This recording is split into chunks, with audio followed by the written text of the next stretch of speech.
Most of us have heard of Charles Lindbergh, also known as Lindy, and his record of being the first person to fly solo across the Atlantic Ocean.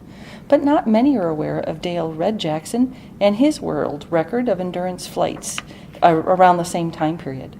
Known as Faribault's Lindy, Red was born in Faribault, and early on, even before Faribault had an airport, he became interested in flying planes.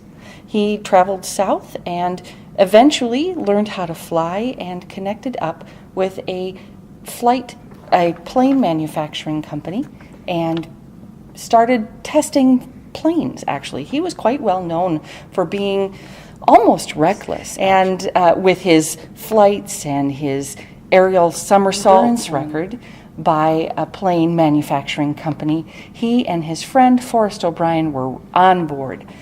To say a little bit about endurance records for flight. The significance here is this is 1929 when this is happening. Now, I've driven a 1929 car, and I was advised that there were quirks to this car, and it might just stop running. And that's okay, not to worry, just drift over to the side of the road, step out, do something, and step back in. And sure enough, as I drove that car, that's exactly what it did. It died on me. I pulled over, did what I needed to do, fiddled under the hood, and got it working, and was able to get the rest of my way home.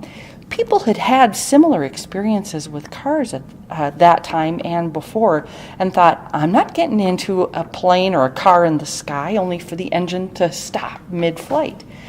What the planes manufacturers and so on were trying to do with these endurance records was to prove to the American public that planes were different. They were not the same engine as cars. And so that you could, in fact, fly in them for an extended period of time. Red and Forrest set a world record for the longest, or the endurance flight.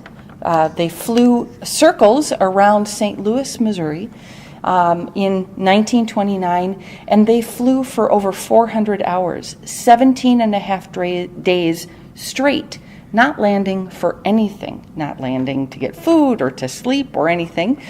They connected up with a refueling and supply plane 77 times over that time period, and they had to be begged to come down by the company that was sponsoring that competition. Certainly, the people of St. Louis understood that these planes could stay in the air for a long time. To learn more about Red Jackson or any other subject about Rice County history, come on, stop by at the museum at 1814 Northwest 2nd Avenue.